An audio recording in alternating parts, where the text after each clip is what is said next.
Ahoy, mateys! 'Tis I, Captain Horatio Honeyflakes, and I be here to tell you about me newest crowdfunding campaign. The adventures continue with me crew, the Mighty Mascots, in issues 7, 8, and 9. Just focus your looking glass on the amazing artwork of Ian Warianto and Anton Bondi. Me crew, the Mighty Mascots, are up against some scurvy scallywags, and we need ye help to defeat them. There be a bounty of exclusive treasure, only available here, where X marks the spot. I spy a huge coffer of bonuses and stretch goals on the horizon.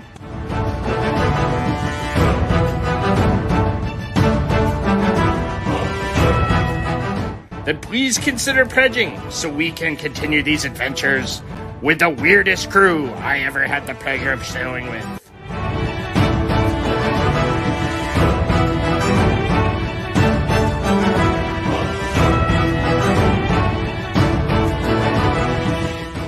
Mascots Unleashed!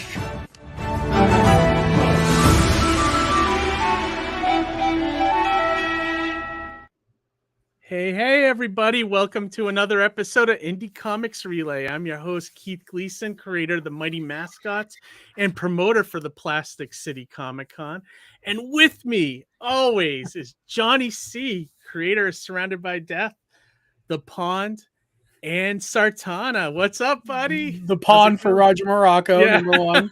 Big shout out to my cousin there. On a Wednesday, which is out of our norm. I was going to say two things. One is you introduced me like almost like, or you started the show almost like I wasn't going to be there. Like I was going to have my first technical difficulty of the night. And number two, Wednesday kind of feels like an old comfortable shoe, right? Yeah. And, like we weren't scheduled to be live, but, stuff comes up last minute and we want to help out friends and things like that. So we're doing a bonus episode this week, and we couldn't do Monday because I was actually crapping my brains Oh God! Monday night. Don't go into the details, Keith. They don't need to know.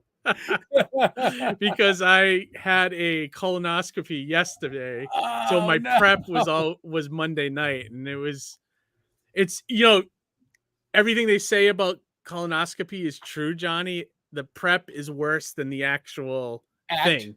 Yeah, the actual act. The actual act is easy, but the prep, horrible.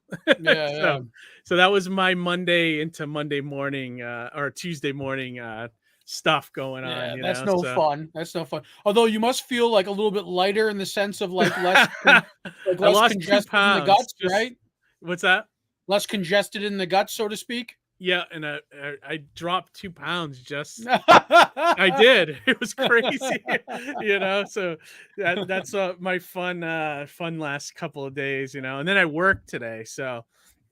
And you know me, I only do my job like 2 or 3 times a week now. So I was at the comic store today, and that, it's funny. I'm being back in the comic store business now, and it's nice to see that on Wednesdays there's still like a handful of regulars that come out for their books, because I've been there I've been working there 3 weeks now, and most of it's been on Wednesday. And I'm starting to get to know the regulars now, and it's like, it's kind of interesting. I'm glad to see that, because I thought people had stopped doing that altogether. I thought it was like, I'll just grab my comics whenever I go to the comic store now. But it's still nice to see there's appointment people that still show up for the Wednesdays, So in fairness to those people, I would say that even when I was reading month to month, where there was titles that I wanted to read right away, I was doing that. I'd make that priority. But then I also found that, you need a certain like dollar amount or commitment in some places for like a subscription where they'll hold books for you. And then getting there was a problem too. So, if you don't have a LCS like close by, like for me, for example, like Bedrock Comics would be my LCS, and that's in Framingham, Mass. And that's a little bit further out because I work in Burlington. So it's not like it's a easy, quick ride home. I'm going a little bit out of the way. You know what I mean? So more often than not, I find myself getting books that I want to actually collect and read at the conventions I'm at, Yeah, or yep. trying to get a copy on eBay that's like, because just getting to the store is tough sometimes. Yeah, and I like finding out about things that I had no idea about. It's like, oh, look at this, And like I texted you that thing about the new Robert Kirkman book that hit today, but we had, looked at it earlier, and that was like, yeah. You guys had a little bit of an advanced look at it. yeah. So if for anyone that Nice. doesn't know, it's a little maybe an investing tip, but the new Robert Kirkman comic Void Rivals came out today, and it's a #1. But the reason it's significant is it has a Transformer in it. So I guess Robert Kirkman and Skybound Entertainment bought or has the Hasbro license now. So is it legitimately like a pre-existing Transformer, or it was Jetfire, I believe. I didn't look through it, but I think it was Jetfire. So interesting. And I don't know how it's all how it ties into this comic. I haven't read the comic yet. So, but yeah, when Paramount or it could have even been Hasbro assembled a writer's room when they started doing this wave of Transformers movies we're in currently, starting with Bumblebee, and one of the people amongst the many prolific writers that they brought in was Robert Kirkman. So I wouldn't be surprised if there wasn't some level of licensing agreement made where they could, cross over for the character over something to that effect. Then again, we also have to remember that Jetfire as a toy, a Transformer toy, was the same exact identical model as Robotech. Yeah, that's right. Yeah. But Jetfire in the cartoon was a little bit different. Yeah. But I think like the Transformers and even the G.I. Joe license can use a little boost in the arm because they've kind of gotten a little stale over at IDW. So it's kind of nice if someone else kind of comes in and with some new excitement and injects some, IDW is also crumbling, unfortunately. Yeah, it's sad true. to see that company go through all that. Hopefully they can bounce back, or somebody can come in and pick up the reins, and because there's so many great titles there. So I really hope that they, continue. I agree. More indie is better, So, which is great because we have an indie company tonight on our as our I know, guest, right? So it's great to learn about them, and also one of the artists you worked with before, which is nice, So yes, Mr. Hunter. Tonight, so that's great, and I see that he showed up in the green room, so he is here. Oh, nice, he's in. So, nice. And before we do that, I always like to show. I'm actually showing, since it's coming up now, a little bit of Plastic City action. So here's the website. We've been adding guests left and right. We got it's stacked this year, Johnny. Wow, look at that! Look at all the people coming. Yeah, dude. I wish you could come this year. I know. I'm really bummed. I'm missing it. But look at this list. How long it keeps going. Like, this is crazy. How many people we got coming this year. And only $10. You can't go wrong. I was gonna say, keep my name on the list, but just put in parentheses in spirit. I might do that. I might actually do that. That's awesome. But yeah, no, I'm real excited about this year. I think it's gonna be our best year, So we got some cool guests, and I'm excited for you to try out the new venue. Yeah, I wish I could see it personally, but I'm really excited to see how things go at the new venue for you. You know who just signed up to? Wayward Raven. Did I tell you that? Oh, really? Yeah. They're going to be doing it for the first awesome. time. I love those guys. So I hope they like it. I hope they come back, many more times, Yeah. And before we bring tonight's guest in, just want to jump in and see who we got in the chat tonight. We got, of course, Amy's Birdhouse. Hey, Amy, how's it going? We got Darkstream Studios, the adorable Jared Brown. Hey, Jared, what's going on, buddy? And then let's see.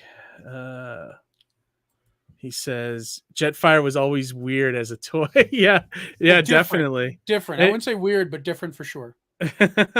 And then he said Johnny beat me to it. I don't know what he was referencing. Oh, because I was talking about the difference between the Jetfire toy and the and Robotech. Yeah. Oh, and ASAP and Imagination's in the house tonight. Yeah, what's up? That's right. Hades, I owe you a video, and I promise I'll get it to you soon. Yeah, and I just Hades just made a new commercial for Gig, which is we're on Oh, cool. Give them a little plug here.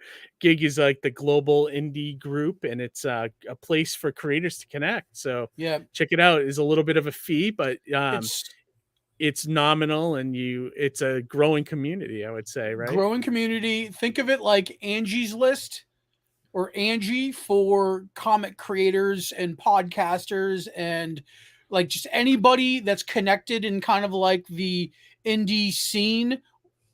Is you can find them through there, and they're all reputable people, all mostly looking to work, or if they are available to work, it's enabled on your profile. It's a really awesome platform, and again, it's a small fee, just really so they can keep their operational costs going. So yeah, definitely. Small monthly fee gets you plugged into a really awesome network. Highly recommend it. Check it out.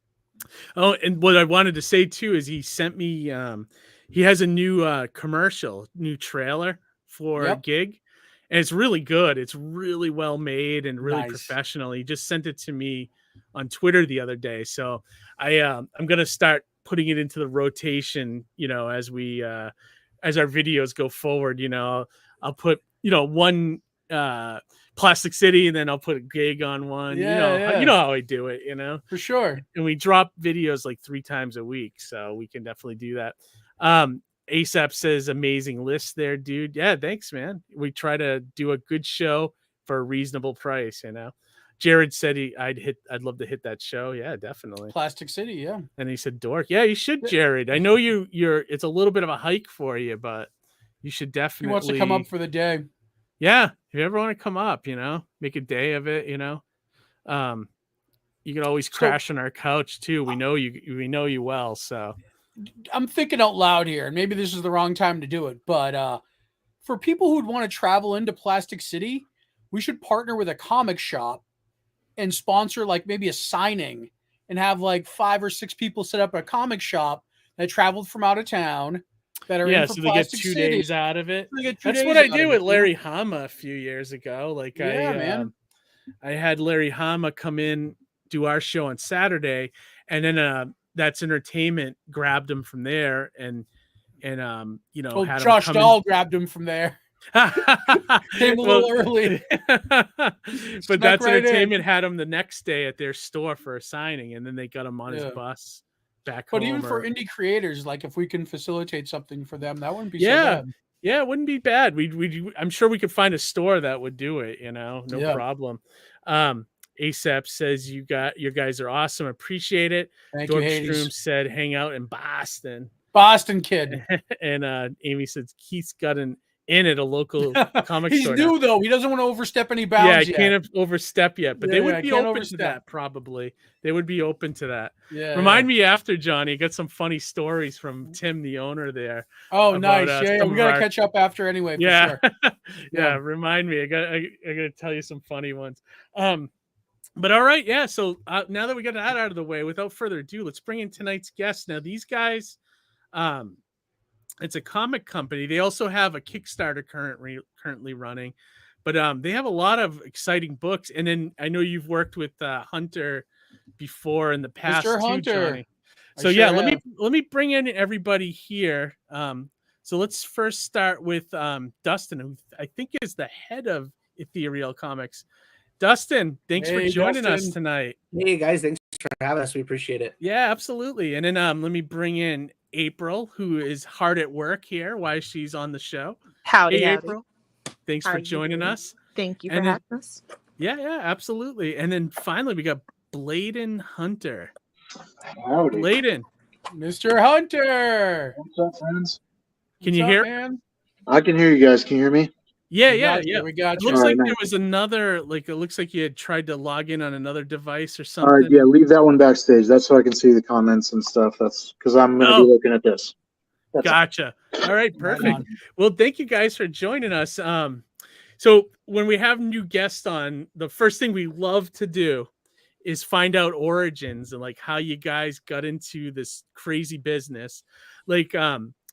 Was there something in your past, like a comic you read or a movie you saw or a cartoon or something like that kind of put you on the path to wanting to be comic creators? I guess we'll go around the room and we'll start with Dustin, maybe. Yeah, that's fine. That's cool with me. I worked for the government for a long time, Okay. and I got in a really bad situation. With the government? No. You gotta No. say it real. You gotta say it real funny, like I was the like, whoa, government. we're getting really So, serious right off the like, bat. like Manchurian no, Candidate Before stuff. we go in. I worked for a private government group, and Okay. I had an incident happen, and my wife didn't think it was safe for me to continue doing it. And I'd been collecting comic books and selling comic books, flipping comic books since I was like 8 years old, Okay. And when that happened, I was on I was on leave for like 6 months, like paid leave. And my wife was like, you got to figure something out. You got to do something. And I had some money put away, and we opened a comic shop. And Oh wow. we did it for a couple years. And my parents asked us to move to Tennessee. My wife works from home, and I had a shop. I was like, whatever, we can go wherever we're, you know what I mean? And well, when we got here, my uncle died, and I wrote a eulogy. And I'd been in comics for so long and knew so many people that it was bound to happen that people would see it. You know what I mean? So I put the eulogy up, and I remember Bud Root going, you need to write comic books. And I was like, whatever, dude. You know what I mean? I sell comic books. I don't write comic books. And next thing you know, I had reached out to my buddy Mike DeBalfo, and I was like, hey, dude, do you think I should write comic books? You know what I mean? And he was like, dude, I don't know why you haven't been writing comic books. And Oh wow. so I was like, well, with those two guys telling me it was a good idea, there's no way that I can't, jump in feet first. So it wasn't necessarily a comic that inspired you. It was more like you had done something and someone had put the idea in your head. Yeah, I had not planned on comics at all. Huh. And when we first put out The Listener, it was literally like something to get my feelings on paper.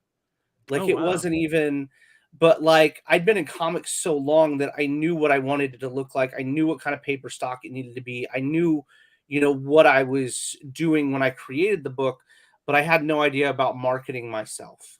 I had no idea how to market myself. So I worked for a couple publishing companies with my own books. You know what I mean? They were kind enough to let me publish my own books. And it was, I don't know, 2 years ago, I met up with, I'd already been working with April. And then I met Blayden through a mutual acquaintance.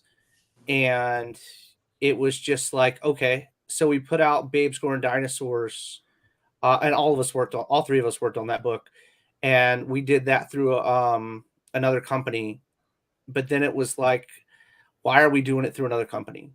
You know what I mean? Why are we? Because we were paying for it anyway. Like it was all coming out of my pocket. You know what I mean? So there was no sense in me giving somebody else a tax write-off. I'm sitting there paying for it. Yeah, no, it makes sense. Let me pause you there because I definitely want to. I want to get into Ethereal, but I want to hear April and Blayden's little origin story, and then we'll get into the whole Ethereal and how that came about. Sure. How about you, April? What was your origin into comics? Like, how'd you get here? Oh my gosh, this is the most weird bullshit story ever. Oh, I want to hear it then. I want to hear it. I mean, okay, so here I am, a junior in high school, and somebody hands me this coloring packet. It's like, fill this out, turn it in. Mind you, this is like 1999, 1998. I don't know, so whatever. It's like before the Y2K movement. Okay. So I fill this thing out. I go find this like fucking like weird renovated building and turn it in, and they're like, this shows potential. I'm like, okay, that's great. I don't know what I'm doing here. They're like, oh, well, we do color separations for DC Comics. So go back and do this thing, come back, and we'll teach you how to do this stuff. And I'm like, yeah, okay.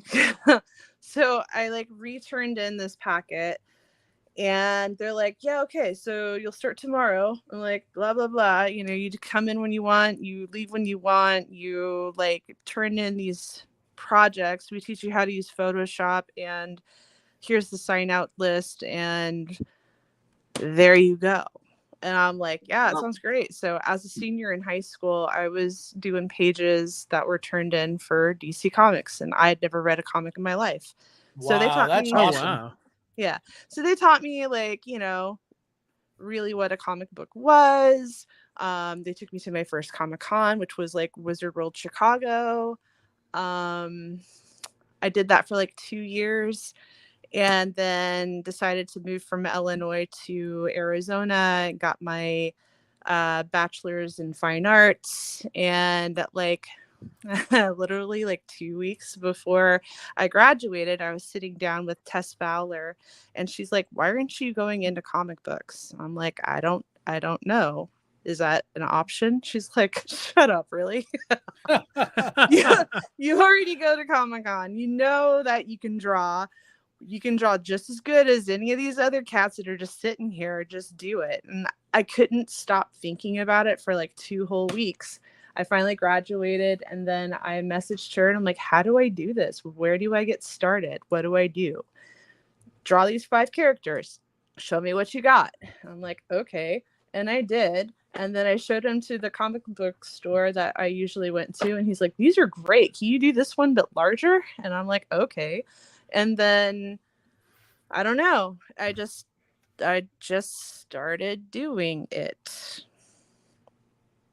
Awesome. Cool. Yeah, I guess. I had But a- now I've got student loans for that bullshit too. So there you go. Sure. I had a question. I don't know if you can answer. When you started working at DC, did you notice, or did they seem to have a preference that you didn't have a frame of reference in comics prior?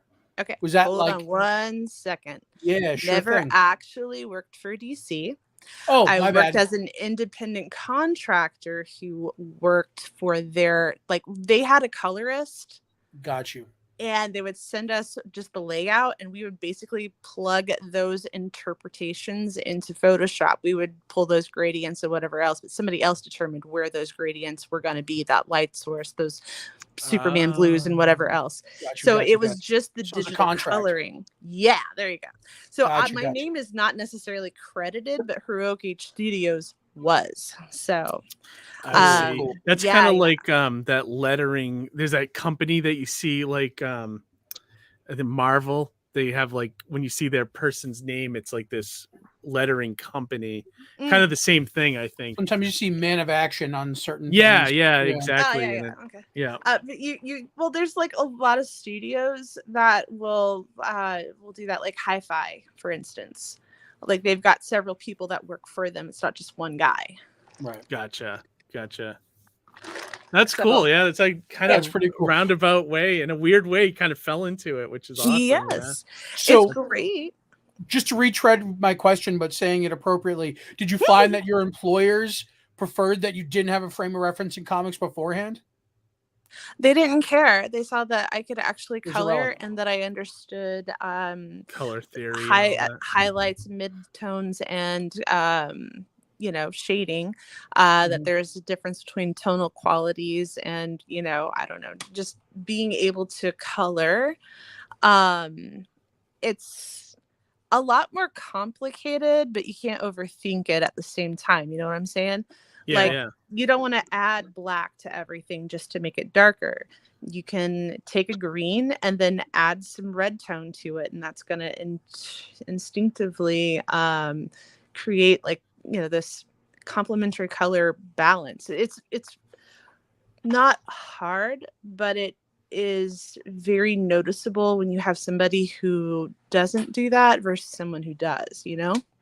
So, like, in painting, if you use straight black, it looks really muted. But if you add red to your black, or you add blue to your black, now there's this extra layer of, like, fabulousness.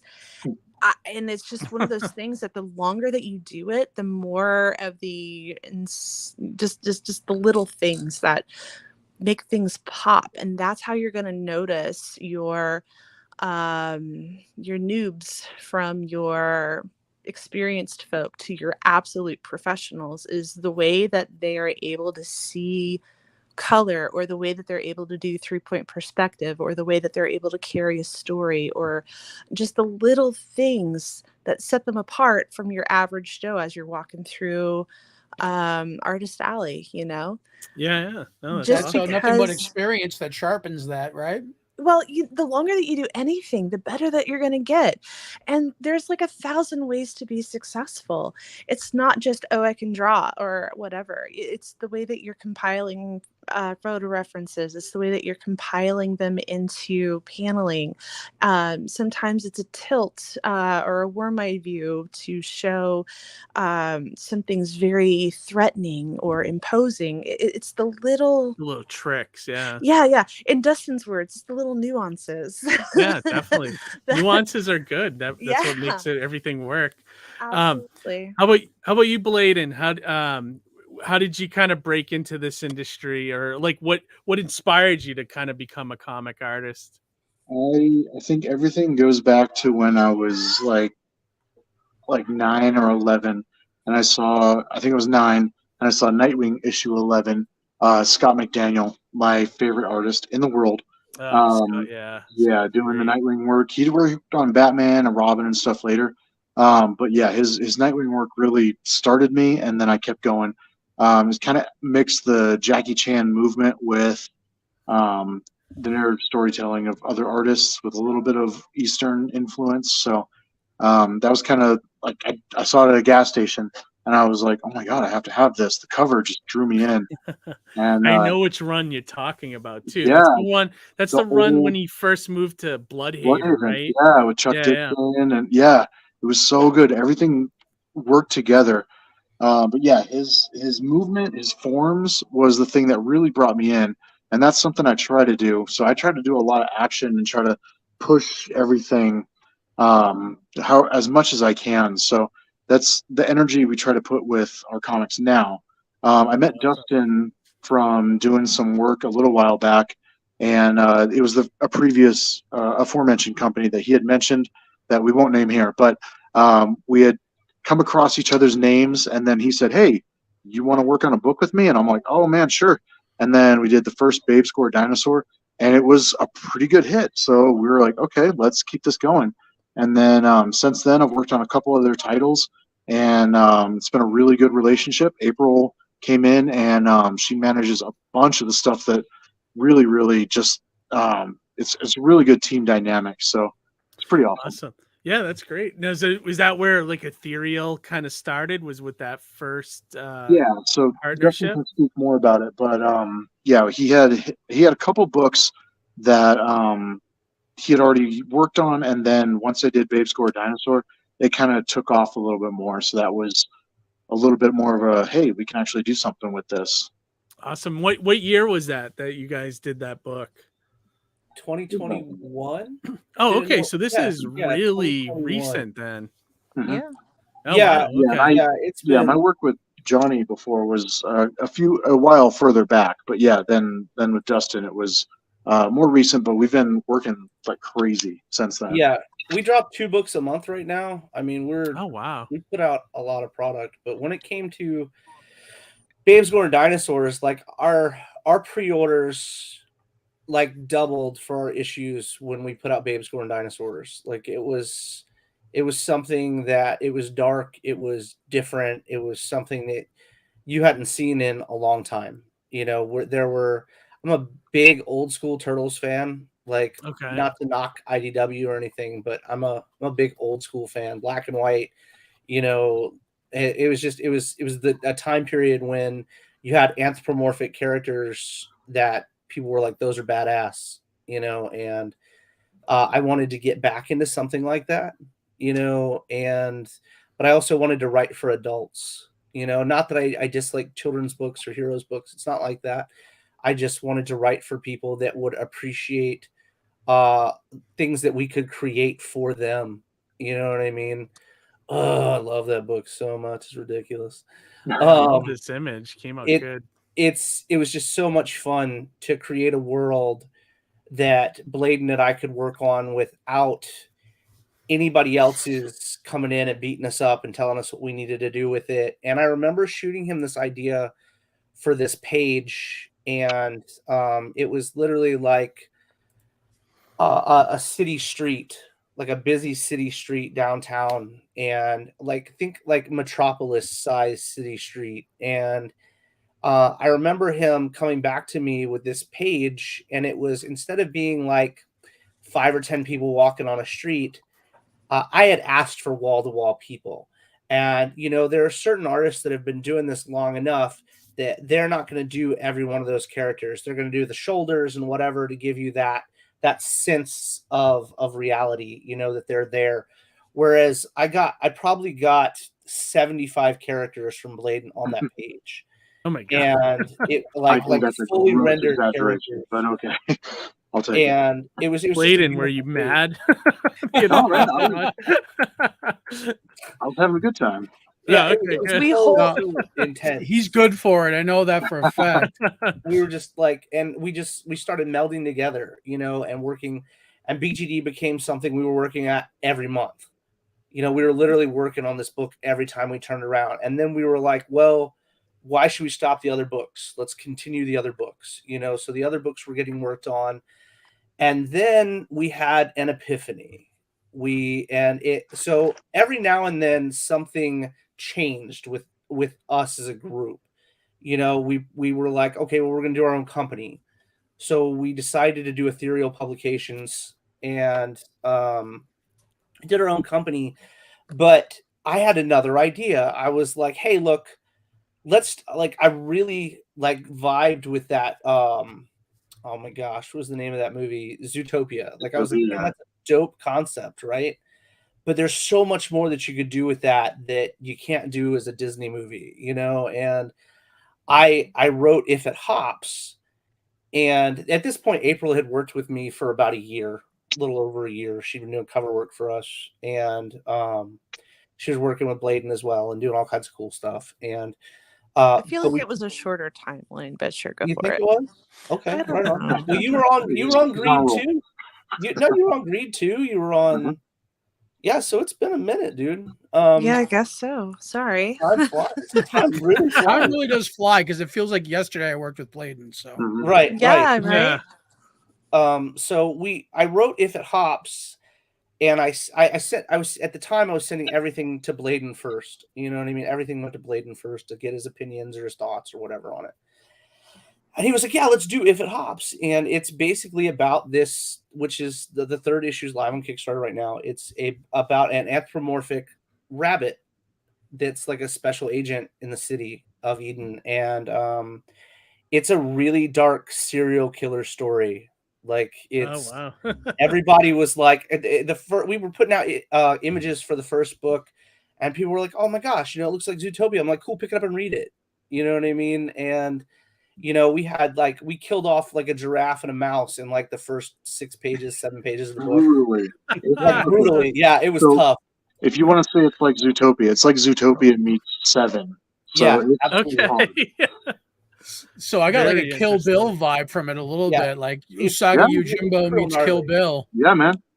It's super gnarly. It was one of the. I mean, BGD is pretty gory. If It Hops is pretty gory. But we were running it in a direction that it's a cop drama, and it's a lot of fun. And with life experiences and stuff, it was easy for me to get into that role to write a story like that. And it's ongoing. It's a ton of fun. It's got its own mysteries to it. And then all of a sudden, it was like, man, we should do another book. And it like this, mind you, Ethereal had just started. Like, we've only been together, like the brand has only been around for a year and a half, almost 2 years now. Oh wow. Okay. So it was like, cool, look, let's put out another book. I was like, I bet we can do that. I bet we can put out another book. So how many books are you guys up to in like this couple of years you guys have been around? I think we have about 16 issues out. 16 issues, or how many books? Yeah, one a month at least, and then sometimes more than that. So yeah. Yeah, no, yeah, you have right. Yeah, look, April knows. She keeps up with that stuff. That's true. Yeah. Wow. Like I don't even That's a keep up lot. anymore. That's- Like, And you guys say you do 2 a 14. month. We've That's got- amazing output.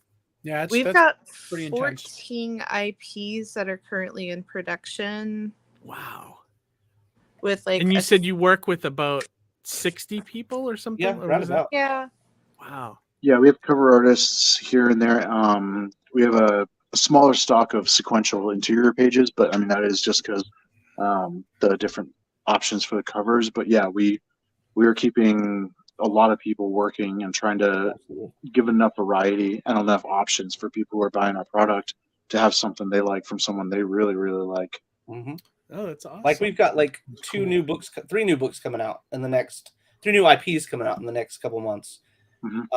Like it's been, it's an incredible thing to work with so many people, but it's also an incredible thing to know that, let's say, like if you look back at If It Hops, the majority of the cats that have worked on that book are still working on that book, and it's on issue 3. The majority of cats that have worked on The Listener, which is on book 5 now, are still working on The Listener. You know, it's same thing with Greed. Greed's on book 4, same group of cats, except for the interior artist had changed for that book.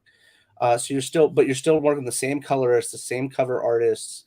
You know, it's a phenomenal experience because now you see those cats and they talk about each other.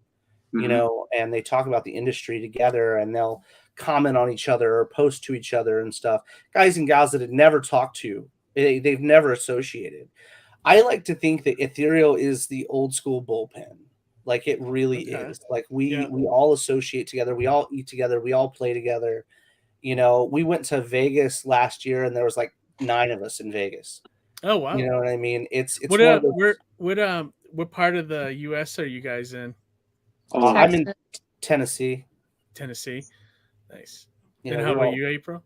Texas.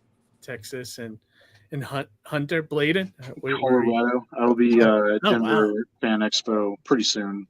Yeah, he'll be there with all kinds of stuff. Wow, that's awesome. Sure. Mm-hmm. No, cool. We just keep building. You know what I mean? We just keep busting our balls and whatnot, and that's about the size of it. Yeah, no, I love it. Like, now, is there an origin behind the name Ethereal Comics? Or is there like some story there? How did you guys come up with that? That's a Dustin question. I am. So there are jokes in my household because my wife and I have known each other for, oh my gosh, since I was 15 and she was 12. Okay, you know what I mean? And so there are jokes. So she got to see like the young idiot back in the day too. So she knows the stories, you know, and all the jazz. And you know, Ethereal came because on MySpace, you remember on MySpace you had like a tag, like a link that you would, you know, and this has never been spoken about live before in my life, and this makes me back so excited. We got the exclusive. You heard it here first. That's right. So it mine was, because I was a cocky son of a bitch. It was like my name then is a god behind it. so Ethereal. Wait, can you say cocky again? I'm not. Can you do it in a Cajun accent? Oh no! Yes. The jokes, they'll continue. But it was one of those things where I was like, well, what does ethereal mean? You know what I mean? I was trying to think of a term for something that was is badass as I wanted it to be, but also as beautiful as I wanted it to be at the same time. And I think that feeds into what the actual books are and the spice that comes with the brand.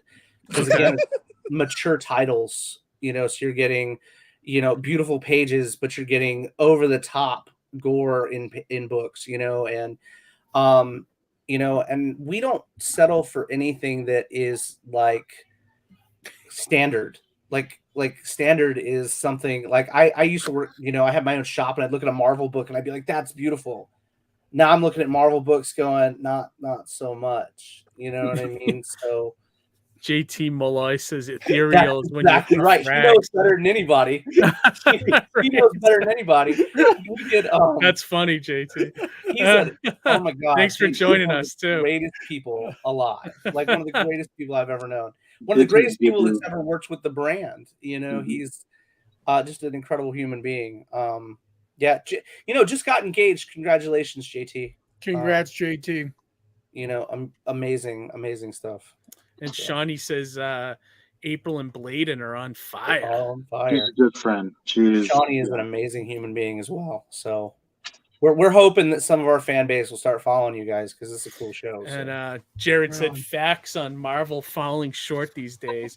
Oh, absolutely. I just cruised the new release wall today, and I was like, ugh. Well, no. So we hold ourselves to a standard, you know, and we tend to use that. That's the bottom row of our standard that we use anymore. It has most of our team members are people that have worked for Marvel, worked for DC, worked for Zenescope. You know, it's something that we value a lot, the experience, because I can't tell you how many people come to me a week looking for work. You know what I mean? So it's literally like we tend to take experience over just about anything else, you know, because you know what you're doing, you know what it's like to work with a group. You know, you didn't start doing artwork during COVID and then come in and be like, haha, I know what it's like to do comic books, you know? Yeah. I mean, that's what it's like. I mean, it's a lot, you know, early 90s stuff. You know, yeah, I was gonna say I that's the one thing. Just looking at the website, I really like that because not a lot of people are doing that anymore. You mentioned Zenescope, which they've been around since I think the early 2000s. They're my neighbors at San Diego. Yeah, they were my neighbors at the very first con we did in Philly. Right on. But like besides them, and then like you know. Is it Brian Polito still doing Lady Death and Coffin and whatnot? Yeah, and there's a few others, but it's not like it was, you know. Like, and I love that people are still making those kind of books. You know, I think they're definitely a place for them in this. What'd you say, Dustin? Like post-grunge era comic books? Yeah, I mean, there's a place for it here. You know, it's like everything's so serious now. You know, and I love. That fun stuff, Absolutely. Well, like I said, we do, and like April brought up, we have 14 different IPs right now that are in production, so if you look at how many different people it takes to make a issue, we have 14 that we work on, so it's JD said BGD is my favorite indie comic, and I was happy to contribute to that. We appreciate universe. it, man. He did a beautiful cover. He's also got a beautiful story coming out from it. A short story that's awesome. So no, we do a lot of fun stuff. We don't just stick to the cop dramas or anything like that. I've also come out of my own comfort zone in the past year. We have an ongoing series with Devin Massey called Theater 7. Theater 7. Okay. Yeah, and that's a comedy. It's a spoof on movies from the 90s and stuff. Oh, cool. So we have a lot of fun with that. But we work with a lot of people, man. Like, if you can think of a name, we're probably, entrenched somewhere, with most folks. Because 7 degrees of Ethereal Comics. I like that, Johnny. I like that. Yeah. That's great. But that's so. Do you guys have? Are you guys gonna be pursuing like distribution with Diamond or anything like, or Lunar or anything like that? Diamond. I spoke to Diamond a year ago, and then I spoke to them again a couple months back. The issue with Diamond is, and having worked with Diamond for a couple years of my life, I declined their offer. They wanted us to lower our cover price from $14.99 to $4.99. Okay, and I refuse. And it's not because of the fact that I'm not trying to save you money. I promise you, I am. So how many pages? So you said the books are $14.99? Yep, they're 32 pages full color. Okay. And we use one of the thickest stocks that you can put on paper right now. Okay. Like I joke about our books being able to stand because our books could stand up if you wanted them to. Just because, again, having owned a shop, I didn't want you to feel like you were holding newspaper. It almost felt disrespectful. If I was going to sell you a book, oh, there you go. It needed to be able to do something. You know what I mean? Hey, Maurice. Maurice is a great guy too.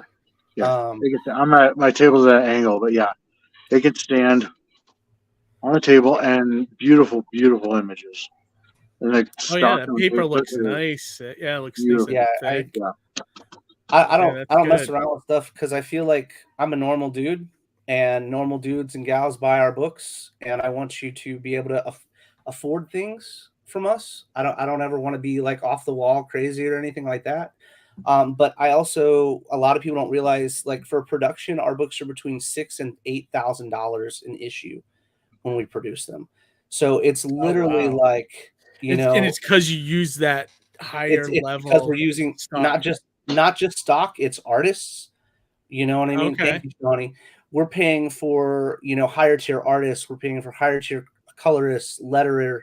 You know what I mean? It's everybody coming together to create these beautiful products. And I love it. Yeah. I mean, we actually try to do a not necessarily livable wage. That's almost impossible. But we try to do like industry rates kind of thing. Yeah. Gotcha. Yeah, because you can go to one of the big two and it be just red taped up the. Wait, what kind of rating is this show? You say whatever you want. You can finish that thought. You can finish that thought. They can completely take and rip apart your page basically, and just take it to town. And we try not to do that. We respect a lot of the interpretations that our artists bring. We try to ask only for necessary edits. We don't want you to waste your time, because we want you to love working with us, and we want to love working with the people that we work with. And when we're asking our folks to basically turn in a cover once a month or once every other week, it's pretty awesome to have that kind of trust in the artists that we bring on. I've worked for, I've submitted covers for a couple of other larger publishing companies. Okay. And it's not regular work. I mean, they're like, okay, thank you. They publish the one, and then I don't talk to them for like 2 years or something, and then they come back. We don't treat our artists that way. Like, we try to bring people on at least 3 times a year, or try to offer them books that they will shine on, whether they're fantasy artists or they're, battle trodden or gory or whatever. We try to find a book. So you try to like them. pair like the genre with like the artist's strength. Yeah. Okay. Yeah, we wrote Theater 7 for Devin Massey. Like, it was no bullshit. Gotcha. I was sitting, and it was the last time. Name before. He does Cave Woman? He did Cave Woman, yeah. Oh, he's been doing Cave Woman for a very long time. The interiors for that book, and ever since Bud quit doing it, if the interiors, if I'm not mistaken, he's been doing it since then. But I'll never forget. It was the last night that I touched alcohol, and no joke whatsoever. Devin called me on the phone, and he was like, "Hey man, I want to work with you," and I was like, "Shut up." You know what I mean?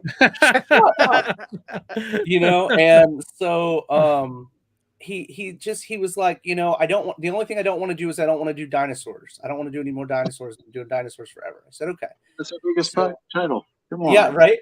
So I sat down and I wrote Theater 7 for him, and it was such an experience.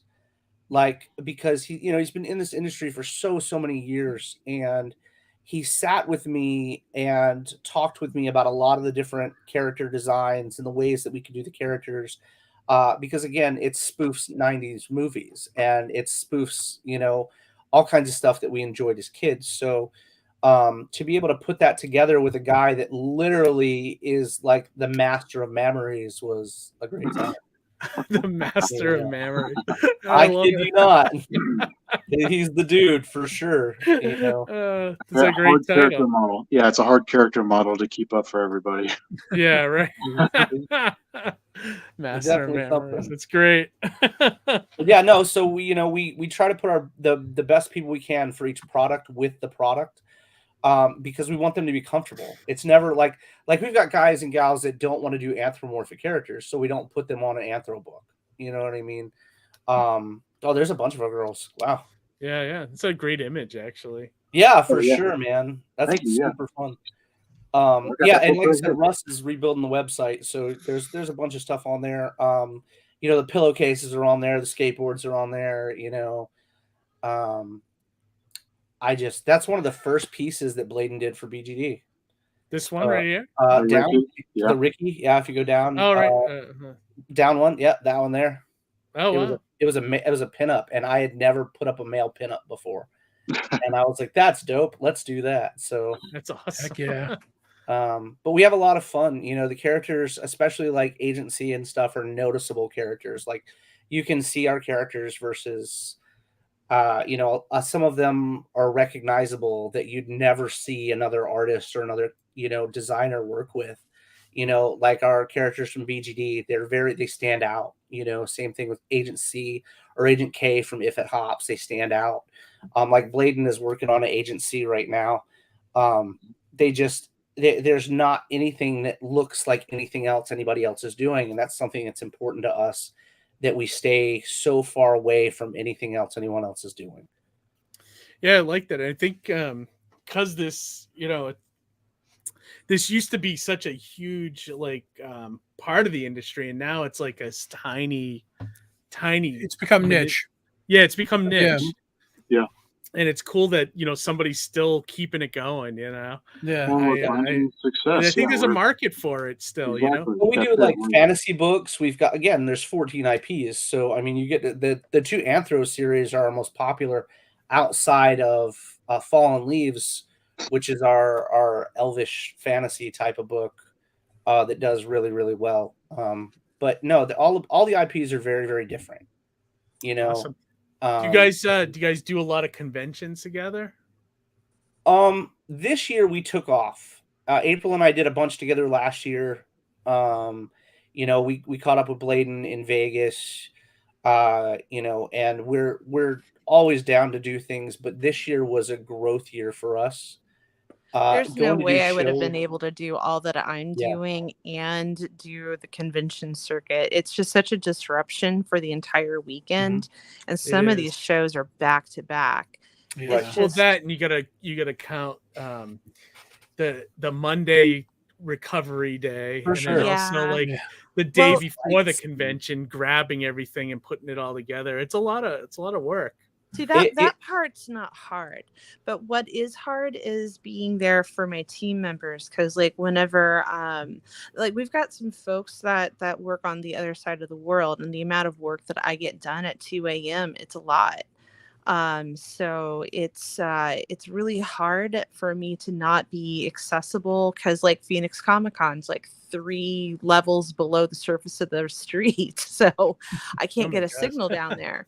Nobody's going to get me for the whole weekend. And if I've got 20 people that I've got on a project and our stuff's due, let's say on Friday, and they have questions at the last minute, and that never happens. It's hard to have that. We've got a bunch of new people as well as seasoned people, but everybody's got questions.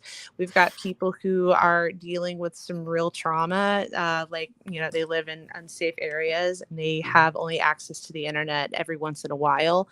So I need to make sure that I'm available to them, that kind of thing, or to be able to send out source material in case their computer crashes, which has definitely happened, or being able to find a inker in case a penciler's like house goes up in flames or something. There's like a lot. There's a lot of stuff. Yeah, there's always problems, right?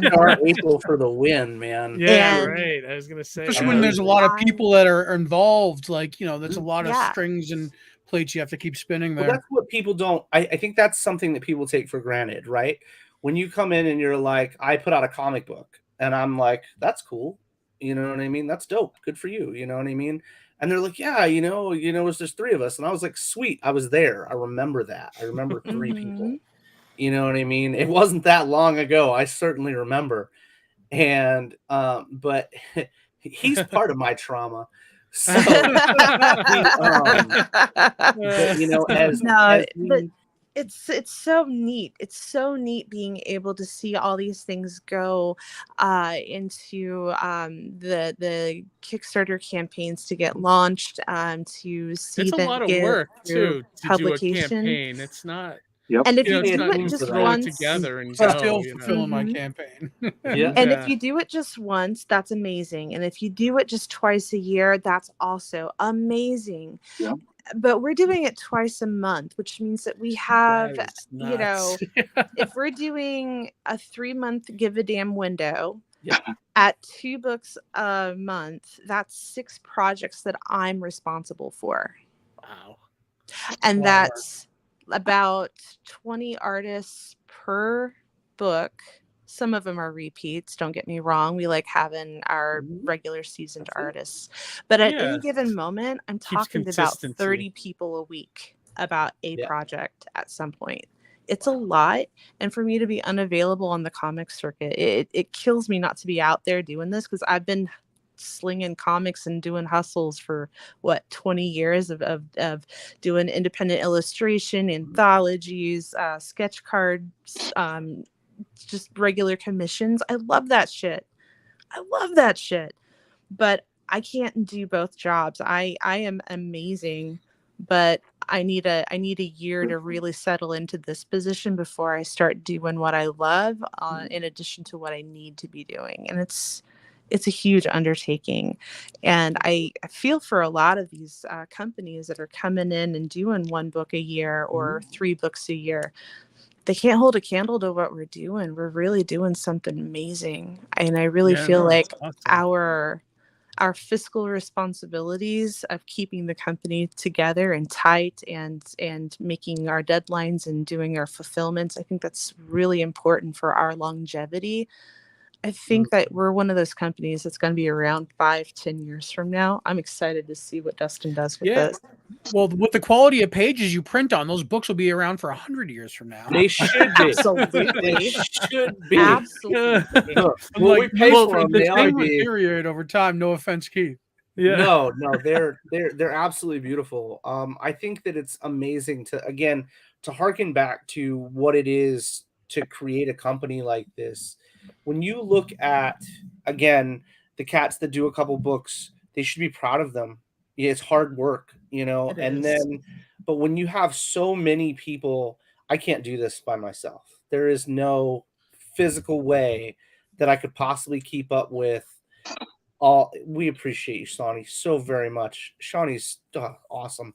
But it's one of those things where, you've got 60 some odd people you're working with. So, but now, because of the way we release books, right? So I do a 3-month window, just like Marvel, like DC, do a 3-month order window. All right. So you have your 90 days and then your book shows up. Okay. After you order, your pre-order is just like anybody else.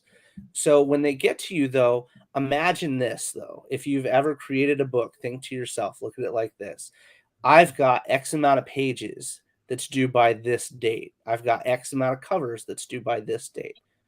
Quantify that by 4, because if you look at things, the way that we're always working on 4 books at any given moment. Given moment, there's always 4 books being made. And that's 4 interior artists, 4 interior colorists, anywhere between 5 and 10 cover artists, and it's one of those things where, yes, we groom artists to stay with the brand. You know what I mean? We want them to say that weird stuff, but we're grooming them to be part of it. Dustin, I don't think you're allowed to say using the word. I'm going to keep using it. I don't give a shit. Okay. So, it's one of those things where I'm complicit if that's the case. So. You are. You always will be. So there's but when you look at, if you look at Blayden's artwork, the more he draws C, the better at it he gets. So if we're good to our team members, our interior artists especially, if they come out and they draw a character and they draw a character again and they draw the character again and again and again and again, they're just consistently getting better at drawing that character. So if you go to a con right now and you see April or you see Blayden, they can throw together an ethereal character sketch on a blank or a 11x17 or whatever in no time flat, because they've drawn those characters so many times. I sure did, and I'll admit it again. Grooming as in husbandry. That's it. Husbandry. Okay. That's it. See, falconing. It's a specific old skill. Yes. That's exactly right. It's not like what y'all are thinking, all dirty and whatnot. Ooh. I talk too much to be able to do it that fast. I'm all like, come back tomorrow. But talk to me now. That's funny too, right? That's a funny comment from JT. You know how many people came at me with that comment when we first put that book out? How many people had, you've made me a furry. I didn't know what a furry was. I had no clue. Zero clue. It's cute to see him work it through it, though. Right. I had no idea. And April knew. Everybody knew but me, right? So, like, I just had fun with it because I liked turtles. I liked street sharks. I liked, you know what I mean? You grew up in the 80s where all that. Yeah, I liked all these things. Who didn't have a thing for Chitara from Thundercats? Right. Come on. I was, Lola Bunny. I got Lola Bunny tattooed on my calf. You know what I mean? Yeah. I was like, this is a great thing. I'm going to do it and it's going to be fun. And I got an email out of the blue. I don't know how they got my emails, probably off a business card or something. But they got my email and they were like, we appreciate you supporting the group. And I was like, I don't know what group anybody's talking about. Welcome, random stranger citizen. Yeah, I had no idea. You know, and they were welcome. like, we just appreciate you. You know, we appreciate you making characters, whatever. And I was like, okay, yeah, whatever. I still don't understand, but you're welcome.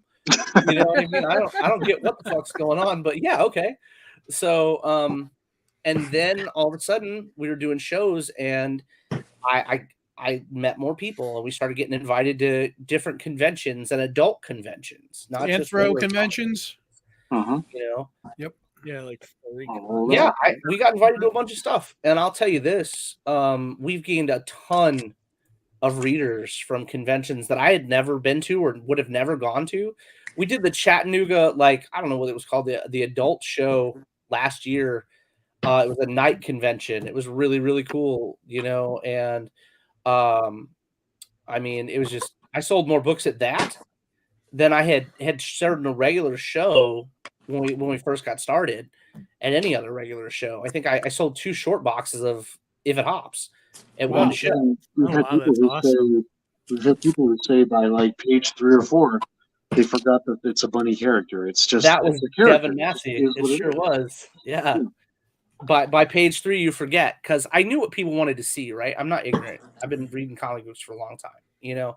So like, I was like, Blayden, we're going to give them the nude bunny on page 1. just so they don't have to worry about it ever again. Yep. Just so it's like a movie, right? You got to start the movie off with a bang. I was like, give them the bunny page 1, you know, and we'll work through page 3, you know, get her dressed and everything else, and then we'll get in, because now that you're past that now that's not something you're worried about any longer. Yeah. Now I can focus on the story. Mhm. And it was such a fun way to do something, you know, that people were like, oh my gosh, and C has become our most notable and popular character at this point. Like if any This any is the If It Hops character. Agent C, yeah, the Okay. bunny right there. Oh, She yeah, is- hang on. Yeah, she's our most awesome. popular Hubba character hubba. to date. She's a lot of fun to work with. I mean, she really is, and you know the She's my stories are great. favorite. Let's make April big. April's got another Yeah, Oh, Maybe yeah. we'll do another one. Right? Oh, yeah, look at one. Yeah, that. humana. She's You so know? pretty. She's Yeah. fun, If I had a bow tie, it would spin. right? You know, so when we brought her out, Your jaw all of a would sudden drop it to the was- floor. Yeah. you know, I'd hit myself in the head with a mallet. right. Stars, You know, the tongue is like laid out on the ground. You know, you got to reel it back in. Yeah, you know, and that's what the whole deal was. But people thought it was going to be Or funny. Johnny, you can pull on your tongue and your ears can slap together. Oh my God. Azooga! Azooga! Sorry, guys. I don't mean to tangent. It's absolutely amazing. Funny. No, we then that character became, the face of the brand. And it was so fast too. It was like I was like, she's gonna be popular. We're talking to Blayden about it. She's gonna be cool and people are gonna really enjoy her. And all of a sudden everybody knew her. People fucking Everybody loved that her. followed the brand. Home run kid. I thought I was being funny whenever I made her my banner, and I can't believe how many people stopped. And like they would be 3 steps in front, and then they literally walked the 3 steps backwards, and was like, "Who's that?" I'm all like, "Oh, her." She's Bad Bunny, man. But it's been one of those things where that character did so well that it spawned us the funds to do another book at the same time, and that's how we got rolling. Well, I was going to say, if you look at the campaign, like right now, you guys overperformed like pretty hard by 8 times. Let's bring it up, and then we'll start taking. That's quite impressive. Congratulations on that, by the way. We appreciate it. Thank you. Yeah, look at that. You guys, look at that. Look, it just went up. Oh, it just went up. Look at that. We were good for a few books. Awesome. Hey, there will be some wild covers on the Yeah. if we scroll down. So I don't know. Yeah, they're edited. They won't see any. They're all edited. So you guys don't do a video, huh? With your Kickstarter, No, not like no. you need one. Man, look, I'm gonna You be know? honest with you. I did all that before, right? Like I did it all. I did the videos. I did the streams. We do streams now if we want to hang out with people that we think are fun. Yeah. That's literally the reason we do Or streams. we just want to hang out and draw and talk with each other. It's just a good time with us. You'll never see like the videos on the pages and stuff anymore, just because we work so much on so many things. Like I wrote a script and a half today waiting to get on the show with you guys. That's literally what I spent all day doing. Wow. Okay. You know what I mean? And I love these. I love these pages. We always do 3 to 4 preview pages on a campaign, so you guys can see what you're getting into. But this has been an awesome series for us. Just an incredible series. And like I said, we have our website development guy does our Kickstarters and stuff like that for us, and they always look really nice. That's Blayden's cover up top. Absolutely love it. This one right here. Yeah, I love it. That's great. Huge fan of that cover. The colors are great too. Now, Dustin, I love this part of it. If you had to recommend a tier for backers, what would you say? I don't even know that he knows what tiers there are. He probably doesn't, because I don't either. Don't feel bad. Like this is cool. We do it so many times. Like I said, it's like right now, 2 weeks from now, there's another campaign. Oh wow! You know what I mean? And oh my God, it's just we use Kickstarter as a way to market. That's what we use. It's like securing pre-sales, and I mean, we still have a fan base. We're still working. It's not like we're not. It's not like we're trying to game the system. I mean, it is just literally a tool for us to make sure we have everything going, and then push the business forward. And it's awesome. Yeah, mystery packs. Yeah. Well, so that's from Frog Legs. Frog Legs is a great book too. Yeah. Oh wow. Yeah, so we again, and this is a pretty tame campaign for us right now, because we normally have our pillowcases on here, our skateboard decks on here, our stickers and stuff. But we've had so much that we're building. We do the digitals. Everybody likes the digitals. Yeah. We're big fans of digitals. Then we do like the ethereal. My favorite right now, if you're a digital fan, is to do the ethereal library, because for I think it's $30 or $40, you get all the books digitally, that's every book we've ever put out. Yeah, that's amazing. Oh wow. Okay. Because we have 4 BGD, we have 3 different hops happening right now. Right. We have so many awesome books out there. So yeah, it's almost like you're making way more than your money's worth. Less than $1 a book digitally if you buy the library from us. Wow. But no, it's definitely less than $1 a book. That's pretty awesome, actually. We do that stuff. We do the catch-up books. We always do those. The pick 3s are very popular with us. I like that, because I mean, if you don't like one of the not if you don't like. Obviously, all the covers are amazing, but if you like a couple of them and you can't decide, you're like, well, if I support at this level, I can't get this other cover. Well, you can just do the pick 3, and then you can choose afterwards what specific covers you want, and that is awesome. Yeah, we do artist tiers Like if you're a Blayden Hunter fan, there'll be certain campaigns that have his entire library of covers that he's done for us. You don't need that. Oh, cool. Don't worry about it. Or if you do, or if you're like, let's say you like original art, right? You'll notice there's no original art on the main tiers. That's just because we want to make sure that the original art and stuff doesn't go to flippers. It goes to people that want the original art and want to have it. So you have to go into the actual campaign as an add-on to add original art. Well, yeah, you have to be invested. We absolutely good. Big shout out to Chris Mad, who did your cover B. Wild. Yeah, man. I love Chris. Chris did a yeah. San Diego cover for me that was just phenomenal. Yeah, I Chris love is- him. He's such Chris a is good the best. dude. He's such a good guy. He does. I think he's right now. He's doing like a cover a month for us right now. Really, Nice. really good cat. Yeah, we're keeping him on full time for now. Yeah, for sure. as long as he's willing to work with us. Yeah. There's a bunch of cats that you'll see going forward that are even more well known for a lot of the different covers and stuff. But like that Renee Roth cover, I love it. Like I love her cover colors. I think she's amazing, y'all. Yeah, she's a beast. Gonna say she's her Metal Girl cover coming up is gonna be super cool also. That's like my favorite. And it's not even done yet. No, it's super good. But no, we have a lot of fun with the covers. That's Devin Massey or Mitch Massey's, Devin's brother that I was talking about earlier. Oh, also, super, super fun cover. That's a cool one. Nice. Yeah, I dig it. And you got like Louis Bravo. Louis, the great dude.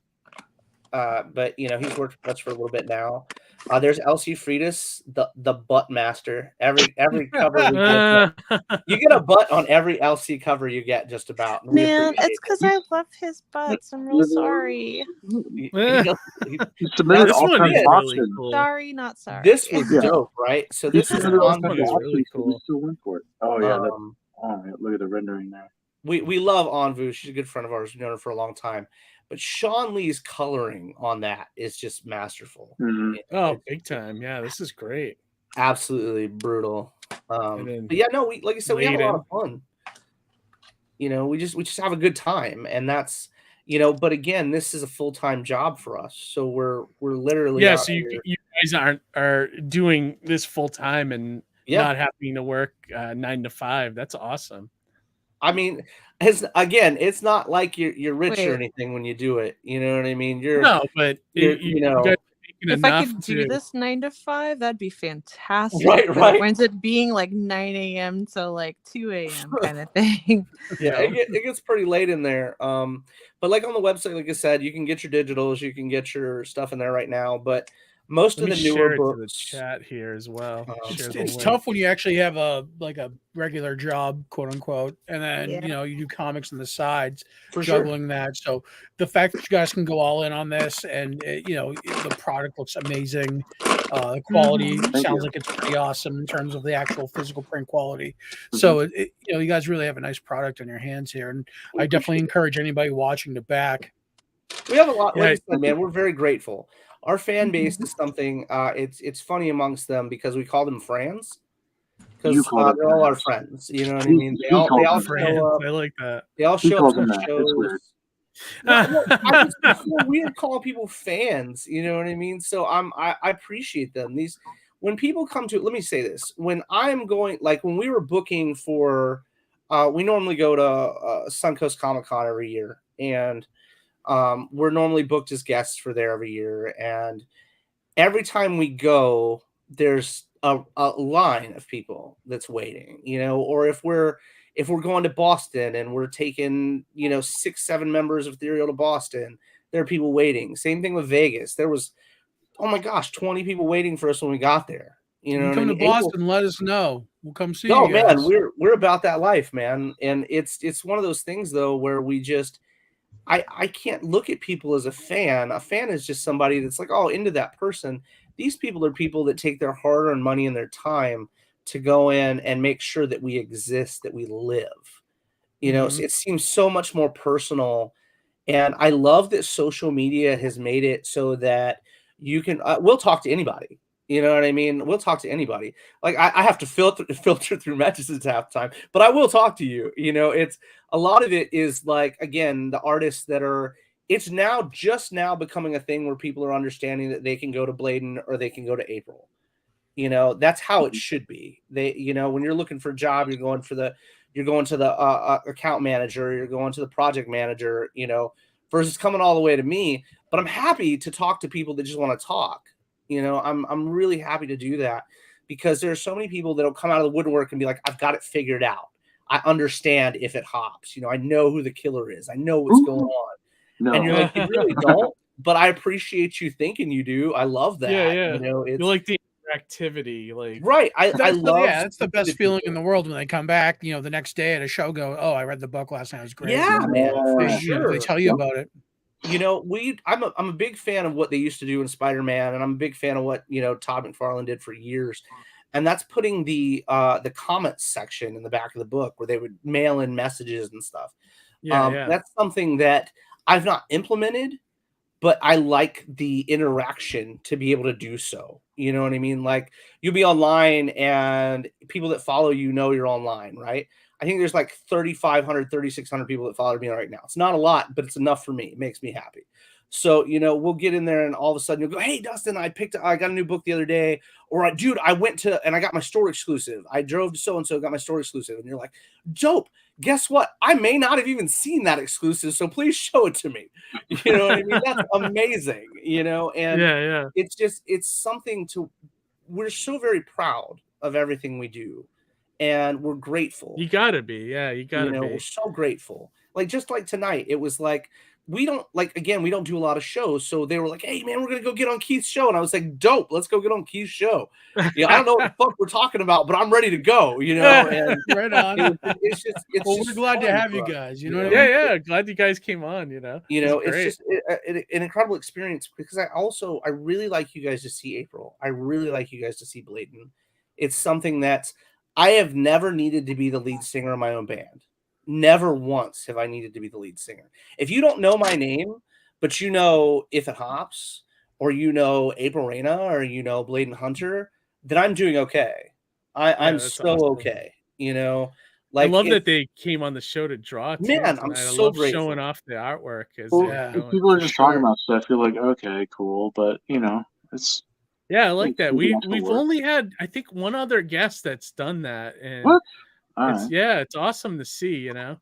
It's about the only time I get to actually do work. Well, yeah, right? Why not use it for that as well, you know? Sure, yeah. Well, April's. Hell, if I wasn't hosting the show, I'd be lettering right now. So. There you go. Keith is a masterful letterer. I love that. You know, I love your puppet as well that you've got at the beginning. Oh, is that great? My wife is an artist, and she made that puppet. You know, but no, we're super grateful. We're this year. So this year will be the first year we've done 2 books a month for the whole year. We started it last year. So this year we admire the output because I mean that is beyond. That's how you got to grow. That's what you got to do. It's right? true. You know, it's like but you can't do it alone. That's not something you got to have good people with you. You know, and that's part of the battle. I hate that part about it and being honest about it. But people are like, how do you do it? Pockets. It costs everybody because you see all these cats. They come into the indie world and they're like, I have a dream. Well, we want you to have a dream. We want you to succeed in your dream, but have realistic dreams. You know what I mean? It's scary. Yeah, and it's hard work. A lot of people just come in and think they're gonna be getting their Netflix deal. You know, right. the second they my daughter's singing right live. We're at. She's like got an event. There's like 2,000 people that are here to watch these kids sing, and I'm in my car on my laptop. And I remember my wife going, what are you doing? And I was like, dude, I got a script. I got to get to April in no time flat, you know? So I got to say, otherwise it bust out the company taser. That's it. Like, but you agree to that. When you start this, you agree to change your life for a better life for everyone involved. You know, you're literally like, yeah, cool. For the next 3 years, I'm going to work my ass off for 72 hours. I did it. I did it in a shittier place than I am right this second. You know, and it's just something where the drive, man, the drive. If something doesn't work, turn around and try something different. You know, Yeah, and if you have all these IPs, you can assess what's working and what's not working, and then bring in new stuff. That's you it. know, Or even change your schedule up. Like right now, we'll be like, if you go, hey, look, this book doesn't do as well as the others. Okay, instead of putting it out 5 times a year, put it out 3 times a year. You know, Have you guys dabbled with crossing over IPs yet? So, like, we did a Christmas book last year that was super fun. And I actually, when I was talking about writing a script today, it was because I had to get it to April. But it was our Halloween, our first Halloween crossover. Yeah, it's also contained for now. So yes, so we're doing three issues, a 3-issue miniseries for Halloween this year. And now instead of being spread out, they'll be dropped back to back to back. But it'll be a ton of fun. But it's got all the characters from our IPs, heroes, villains, you name it, from all of them. And that'll be a lot of fun. We've got a ethereal calendar coming out, which has got a bunch of different characters from a bunch of different IPs on it. We enjoy the so you've got the listener. I got a right? suggestion for you guys. Ooh, please. Yeah. Ethereal swimsuit issue. Yes. If you don't think we have got one of those in the works, my friend. Okay, I was gonna say we have a butts of ethereal. Yeah, the butts of ethereal. Yeah, that's bottoms up. Same bottoms up. Bottoms of ethereal. That's right. It's bottoms up is what it's called. I see what you're going at there, but yeah, we're thinking it. We're working. Yeah, we got a lot of good. We got a lot of this stuff because we joke about the fact that people are like, oh, boobs to sell books. We don't use to sell books. We don't use them to sell them. We just like to put them on there. You know what I mean? That's it's the only thing I'm good at drawing. Like I said, it's a niche though. It's a niche that's got an audience, and if you got, I think what keeps the audience there is if there's substance to the stories after. Mm-hmm. If it's just tits and ass, then people are gonna leave after a few issues. Absolutely. So. You gotta love the craft, right? It can't just be a see me. Here's what I did. Buy me. It can't be like that. You've got to put your soul. Know when they're being duped or a money grab. Yeah, exactly. Yeah, absolutely. Look at Dawn. Look. Dawn came out, and people were shitting the bed about Dawn when it dropped. Oh yeah, I remember that. Like he literally. Oh my gosh, beautiful stuff and a great dude. He literally put a cover out talking about how people hate him because he draws boobs for a living. You know what I mean? And it was a great cover. Yeah, I think I have like 5 copies of it in here somewhere. A great cover. And it's, it's funny because a lot of people have put a stigma on books, right? Like if you go sex sells, yes, sex has been selling since the dawn of time. Okay. Yeah. But if you also go, I put a good story with it. Wait a minute. This is like Red Shoe Diaries off Showtime back in the day. What's up? It's, and we laugh because there's a large quantity of the backers and the buyers and the pre-orders of Ethereal are women. And I love it. I absolutely love it, man. Because it's like, if you pick up an Ethereal book expecting there to be sex in it, it's probably not going to happen. It's literally probably not going to happen. We love Shawnee. Shawnee's so great. So, the old saying, it's like when you're having fun what you're doing, it shows in the product, and it definitely shows in the product. We appreciate that. But if there's nudity on the cover, there's going to be nudity on the book. There's no cat in the book. There's no cash grab for us like that. We're not out here going, hey, look, we did a nude cover, but there's no goodies in the book. We just want you to buy. No, that's not the case. If there's goodies on the cover, there's goodies in the book. I promise. I promise. I like that. Have you guys had any, I know, because there's a portion of the comic readers and stuff that don't like this stuff. Have you had any pushback on any of that from people? So when we first started, it came up like once. Okay. But my thing is read the fucking book. Before you come absolutely. At me with that, read the book. And because the assumption is that's all it is. Again, there's no substance. That's the assumption. Right. But if you pick up the book, dude, $5 gets you the digital. Snag the digital, come back and talk to me. For less than a burger at McDonald's, snag the book and we'll talk about it. You know, Yeah, because yeah, I'm happy to definitely. talk about it. I'm really happy to. Not So cheaper, it's yeah. right. So it's like it's one of those things where, yeah, cool. Look, it's the same reason I have nudes tattooed all over my whole body. It's the same reason. And it's because I have a daughter that we preach empowerment to and stuff. There's a lot of reasons for it. You know what I mean? And the conversation never comes up again after they read the book. That's good. It Yeah, never so that tells me that Win. you know, yeah, they're liking it if they give it a chance. Dude, and like I said, we're super respectful about everything we put out. You know, I think another thing about that kind of thing is you're assuming you're going to get the same type of book every time you pick up a book like that. You're assuming there's no good story, there's no this, Right, no they kind of get all lumped into one category. You could literally not remember it. I promise you, if you pick up an ethereal book and you don't remember it, I'll buy it back. Wow, I'll buy it back. that's Keith, can you awesome. make April big? She finished her piece. Yeah. Well, let's take a look. Yeah, look at That that. looks It's great. beautiful. So April does these Excellent work, amazing, April. amazing pieces. Like, it's ridiculous how good they are. Yeah, that's awesome. I have, like I said, I'm very grateful to work with the people that I work with, and because they give it everything they've got. You know, every single Whole person ass comes in. around here. That's it. No half-ass. We don't half-ass. Ah. That's right. Nope. We only whole ass. We don't half. I remember, you know, thank you, madam. I appreciate that. It's never boring though. If it's boring, we did it wrong. You know, if like this is the same reason we don't write superhero books, right? That's not a diss on superhero books. It's just I don't put them out. Wait, do we have a superhero? Do what? We don't even have a superhero. We don't have one. We don't do that. We won't ever have one probably. And it's not because I don't like them. It's because everyone has done the hero. Oh my gosh. Yeah. You know, everyone has done the hero, right? They've done the guy that's got the ice powers. They've done the guy with the fire powers. They've done the super strong guy. They've done the good guy that's so nice he can do no wrong. You know, it's in your villains, the same thing. You've got the acid guys, you've got the guys that are unstoppable, you've got whatever, you know, you've even got so to the point where they're so similar that they just color them a different color palette. Look, you know it's what I hard. mean? It's hard being lawful good in the real world. Okay, that's Right.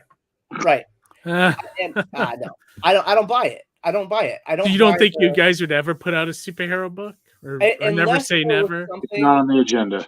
It really isn't, unless it was something like really important. Like if one of our kids was like, "Hey, look, you know, we would really love to have a book that we could work with."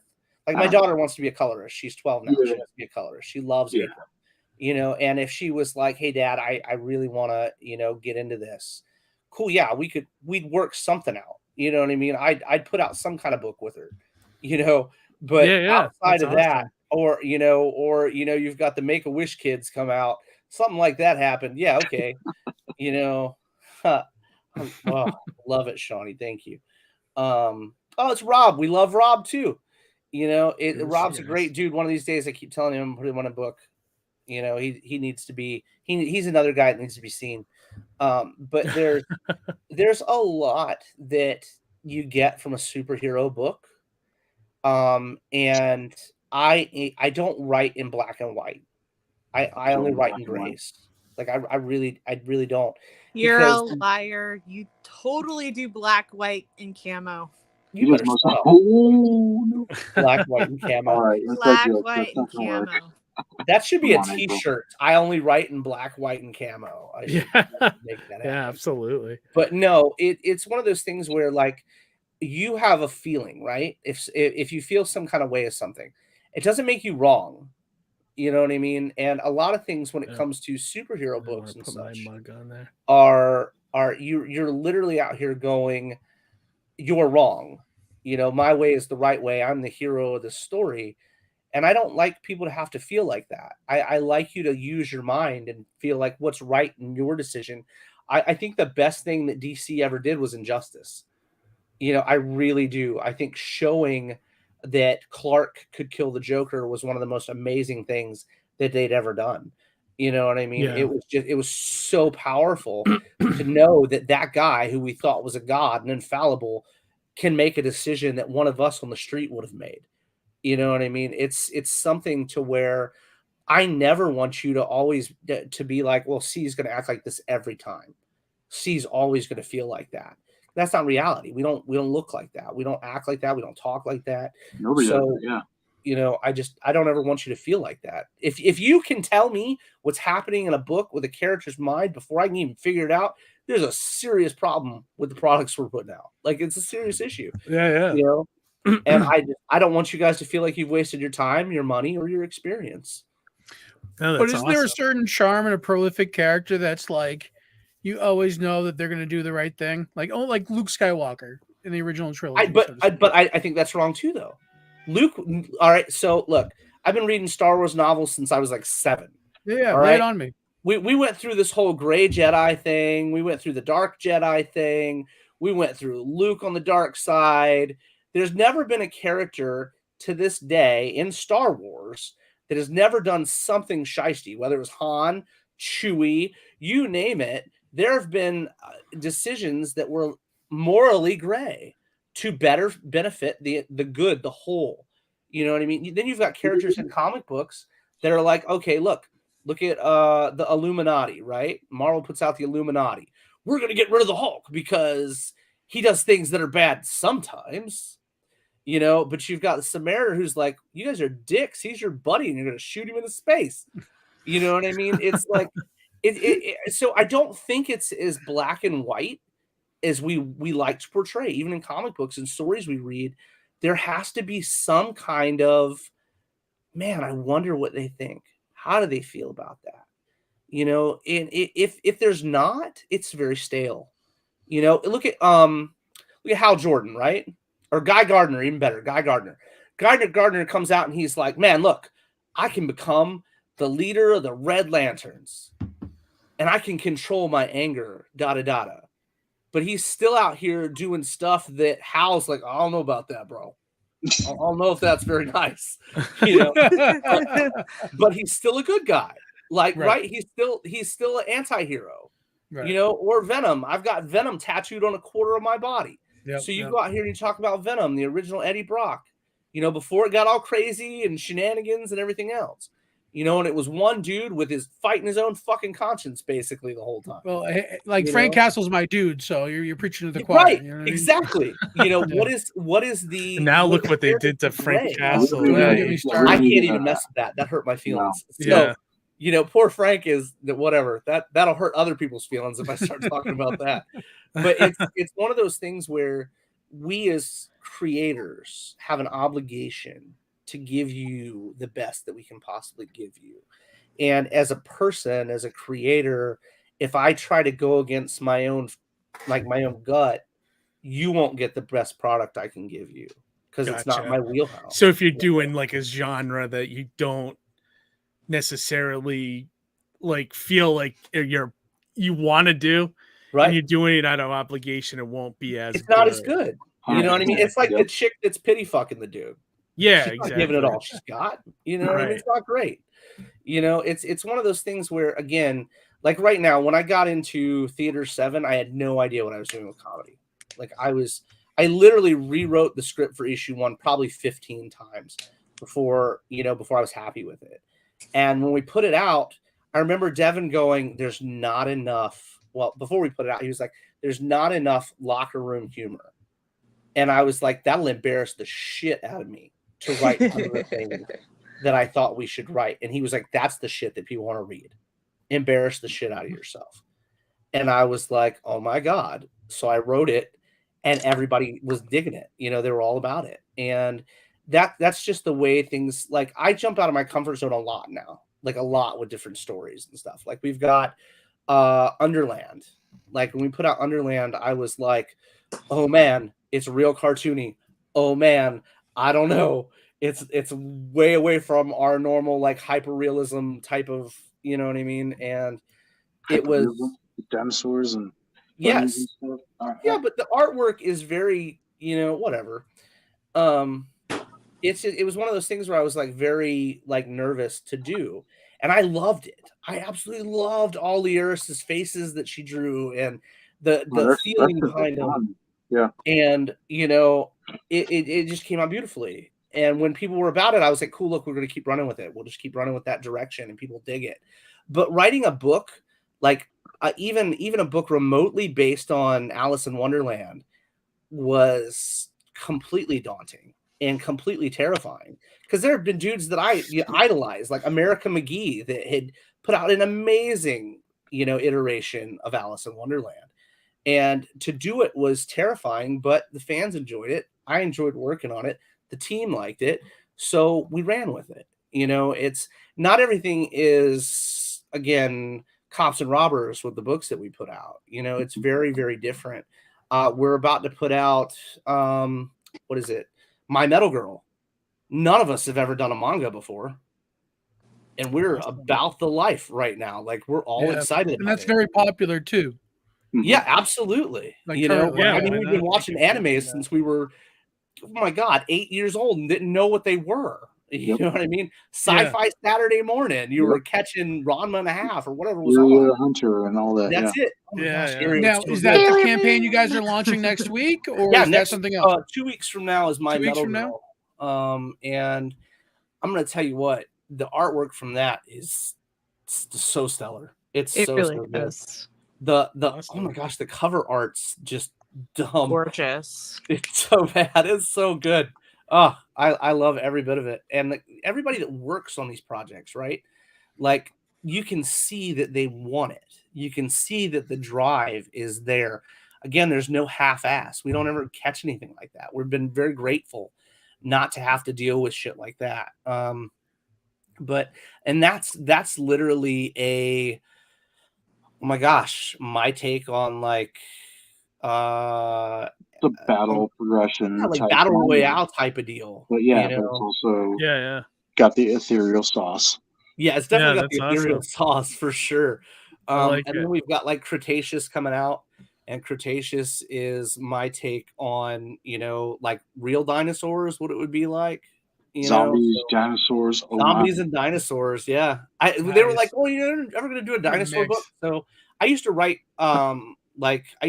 games for White Wolf back in the day, and so I was like, I don't ever want to write werewolves or vampires or zombies, because I've been doing it for the past 20 years of my life. I just really don't want to do it anymore, and so like.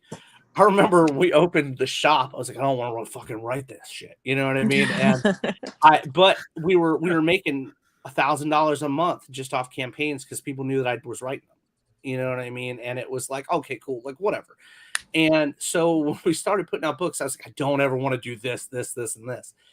And then I was like, fuck, it'd be cool to do something with dinosaurs and zombies. That'd be dope. So we put together a script, and everybody was like, holy fuck, why is that not out yet from somebody? Why is someone not done this yet? There was one of the most unique dinosaur books I ever read. I cannot remember the name of it, but it was about a guy who had a restaurant. He was a chef. And what he was doing was going back in time. He's cooking dinosaurs. Killing dinosaurs and serving it to customers. Oh my gosh. What is the name? It was an indie title. They did what was the name of that book? It was great. He was a cook. It was a real good book. It's actually one of the things that inspired us to do. Yeah, Voracious. Voracious, that's it. And then it had like recipes in the back too. Yeah, great. It was so good. It was one of the best things Image has ever put out. Like, it was really, really and then good. It gets crazier as it goes along, too. But you find out that it's actually like a retirement home that he's killing dinosaurs in and shit.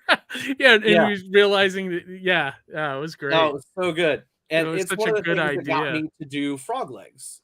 And Frog Legs is another IP of ours that has to do with cooking and voodoo and all kinds of other stuff. But like it was like I sold so many copies of Voracious and Animosity at my shop that I was like, big one too. I sold more indie books than I sold any kind of Marvel or DC. It's true. It's the shop I just started working for has a heavy indie community too. But here I can't. But here they don't sell indie for shit. Like if you can't, like there's 4 shops around me, and if you go into any of them, they only have Marvel and DC on the walls. You can't even there's find certain Spawn. shops, but I almost think it's more their customers too, like because if their customers were into indie books, they would carry them, you know. Yeah. For Well, sure. you got to do what sells, and that's Yeah, that's how the absolutely. market But works. Exactly, you you also have know? to introduce people. Like if you own a shop, you need to introduce product to people. Well, Hey, man, you're the you first enjoyed this? person the customer This is sees. good. Yeah, exactly. You know what I mean? This is another good book, you know? Perfect. Yeah. Absolutely. You know, but I think that again, when it comes to indies though, you have to get what you pay for. If you're going to pay $14.99 or $19.99 or $24.99 or whatever you're paying, it needs to be worth your pennies. It really does. It has to be I something- think people want reliability with indie too. Absolutely. Like, that's the other huge Absolutely. thing. They want to know that more than one issue is going to come out, you know. Yep. Well, who wants Yeah. to read one issue and then not get the rest of it? Like, that's, Yeah, right. that's such And ass. No one wants- that's the part of the game. Like I always tell Johnny this too. Certain people at conventions, they're never going to come back with another issue, and it's like Right. those are the guys that make indie look bad, you know, like for Right. sure. you Well, know. sure. So it's like Buys their book. Hard, man. Yeah. It's a hard knock life out there, dude. When people come out and they're like, "Hey, look," like when we put out the Listener, the very first issue of it, Eric Viola was the artist doing on the interior artwork, and he's not a comic artist, so I would spend hours upon hours upon hours working with him on building panels and putting the book together and whatever else. Still paying him page rate and whatnot, but still sitting there my own time, trying to go through this. And I think that's part of it. But it did not sell anywhere near as well as our later books did. The books that we were literally. well, you guys and are like I building said, that audience now, for too, sure. you know. So. Absolutely. But I mean, we're 5 books into the Listener now, and it's one of those things where like if you catch like a something special, right? If you catch something special and you can hold it and like physically get your hands around it, don't let it go, because like BGD blew up. If It Hops doubled sales for BGD. Fallen Leaves doubled sales for If It Hops almost. You know what I mean? It's one of those things Right. where if you find that niche and people are enjoying your product and you're good to people, again, that's a lot of indie is selling yourself. Yeah, It's definitely. more If you're- personal for sure. Oh my gosh, it's so personal.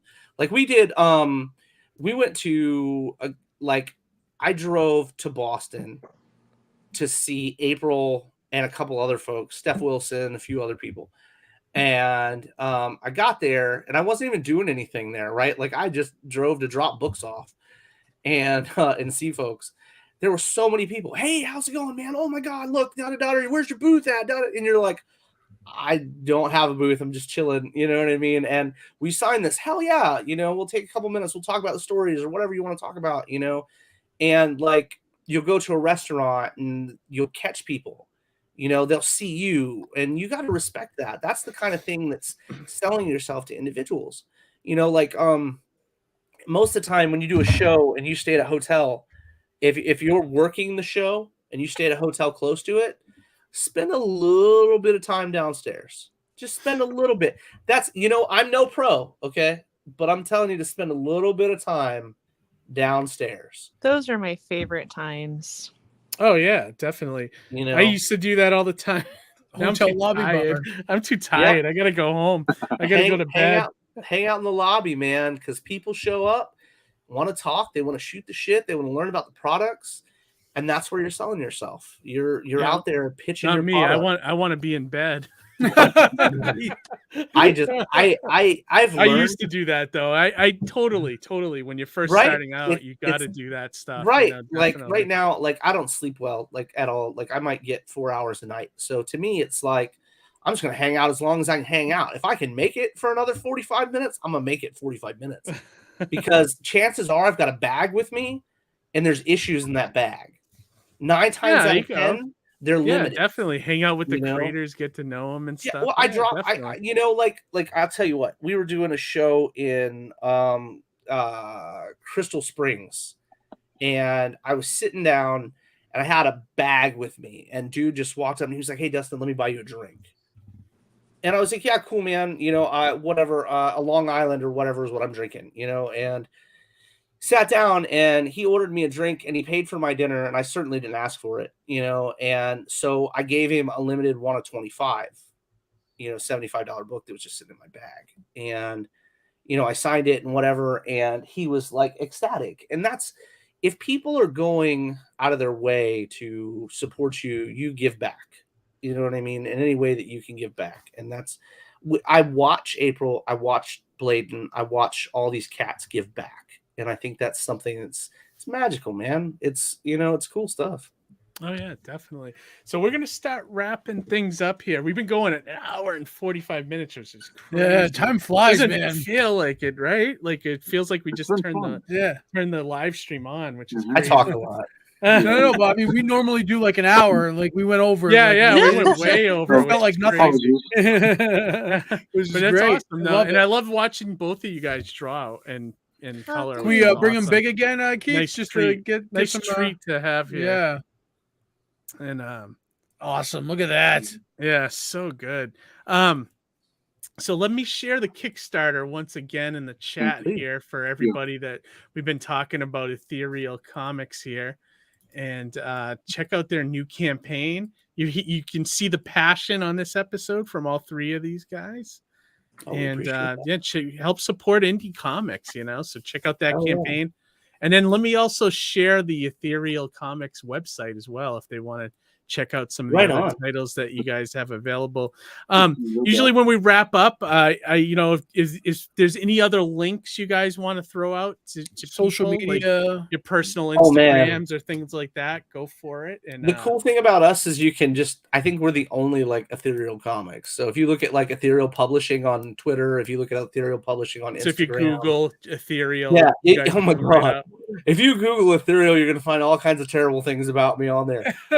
And not bad things. Not bad things. They'll just be embarrassing things. Because remember, I own the shop. So you'll find all kinds of embarrassing, like, events with me, being drunk or something for something or whatever.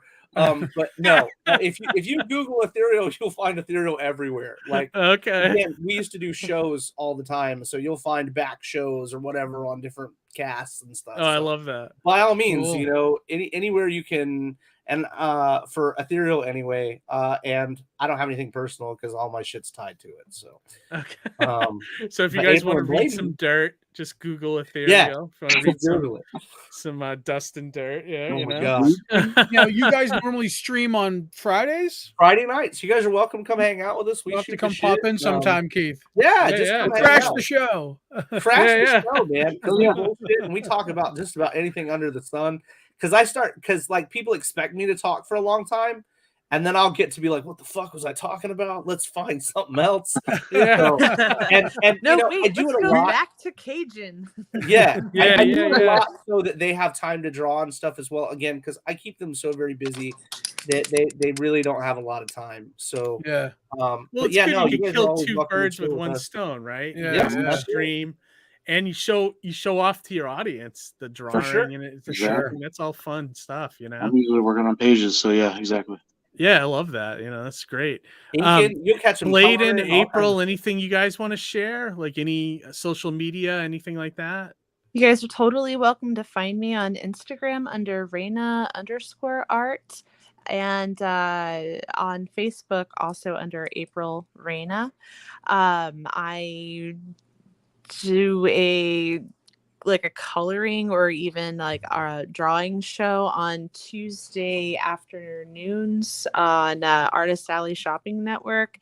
More or less just an excuse to set aside time, a block of time, and work on things in the moment. The things that I'm working on right now are Junicorn and Mermaid, and I'm going to put those into an art book and have those available through Ethereal before long. I'm just really far behind because I am also doing interior pages for If It Hops. Awesome. But I have to pull my camera way back in order to get the full 11 by 17 pages, and it makes it a little harder to see details. So that's why I'm working smaller on the show. But it should be really pretty. But thank you guys so much for having us on. Yeah, absolutely. We appreciate having you guys. And Blayden, anything you want to share? Just all the Ethereal stuff. Just do that. Okay, Awesome. promise you, everybody, we'll do it. I love it. All right, and Johnny, anything you want to throw out this week? Anything you want to add? Yeah, so I'm just gonna give a quick shout out to anybody who's still waiting on Kickstarter rewards from me. This weekend, I'm finally sending out the SDCC edition volume. Oh, so awesome! Is that's that the gonna go out. last Most tier? people will have that. What's that? Is that the last tier for you to fulfill? Second to last tier. The final tier Okay. is the one where you're getting illustrated into issue 3. Okay. And my artist Joe Martinez is diligently working on that. He just, he juggles many projects at once, so it takes him a little bit longer. He's than done normal. Ninja Sex Party. I don't know if you knew that. Yeah. So Ninja Ooh. Sex Party's done. That's amazing. Yeah, Ninja I'm Sex Party's lettering done, that so he's book gonna right move on now. to issue 3 now. I'm sure. That's I awesome. love That's- it. Ninja Sex My Party. ears totally perked. Right? Like, you're like, hello? So, yeah, check out that there out. doing, It's probably coming to nipple Kickstarter and soon. Show up in somebody's bed. Yeah. So So that's going out. Out of my jutsu. Yeah, right. So that's going out this weekend. People will probably be getting it the following week, and I'm getting it just before my dashboard expires. I don't know if you guys know this, but after a certain amount of time, your backer report on Kickstarter will expire, and Oh, you won't be able to wow. have access to those addresses. Can you So download it and stuff? you can download it, but the XLS is just hideous to look at and manage. So really appreciate and use that interface while you have it. It's weird And, that they take it down. Like, I don't get that. I get especially- it. It's for user privacy and stuff like that. It's, list of okay. addresses and stuff. You know what I mean? Yeah. But aside Wait, from what's that, the I also price want to just limit? take a moment to thank everybody for coming on the show. Justin, April, Blayden, thank you so much for taking the time out of your day to come on and talk to us about your projects. We greatly appreciate it. Yeah, definitely. Let me reiterate that as well. Thank you guys for coming on the show, and everybody in the audience, thanks for joining us tonight. A lot of new faces, I imagine. Yeah, the thanks for fans of watching, everybody. Ethereal. Yeah, I hope we dude. weren't If you boring. guys are watching with us, make sure you guys give these guys a follow, man, because they're a lot of fun to hang out with. And Yeah, I I'm appreciate sure we'll have that. Johnny and Keith over on the show or something. We'd And love to. we love to cross pollinate with people that are worth a shit. So that's Love Yeah, pollination. definitely. We preach we Two preach a bumps of lot of that. indie comics love over here on this channel. So love it. Love So it. if you guys love indie comics, definitely check out our channel. There's a Heck lot of good yeah. information here and a lot of fun interviews and reviews and things like that. So check Cool. that Right all on. out. Right on. And then if you get done back in Ethereal and you have any money left, check out the Mighty Mascots on In Demand on Indiegogo right now. So that's about it for me, guys. So do we have any last words before we close out this awesome stream? No, Be speechless. excellent. We're to one rendered another. speechless. Yeah. Awesome. What he Thank you said. guys. And update, Johnny. We were supposed to be live next Monday with Global Comics, but they asked to postpone to July, so we won't be we got an live off week? next. What's that? We got an off week next week. which Yes, is awesome. vacation week. Yeah. But we'll be back the following week with H.H. Herman, I believe, is the creator of the Calico comic. Calico. I got some reading Can't to wait do. to talk to that guy. Nice. Yeah, make sure you read the 6 I will. issues, so I will. all right. Yeah, perfect. All right, everybody. Thanks for joining us. Have a you, great rest guys. of your week. And most importantly, read some comics. All There right. you Good go. night, everybody. Have a Thank good you. one. Good night.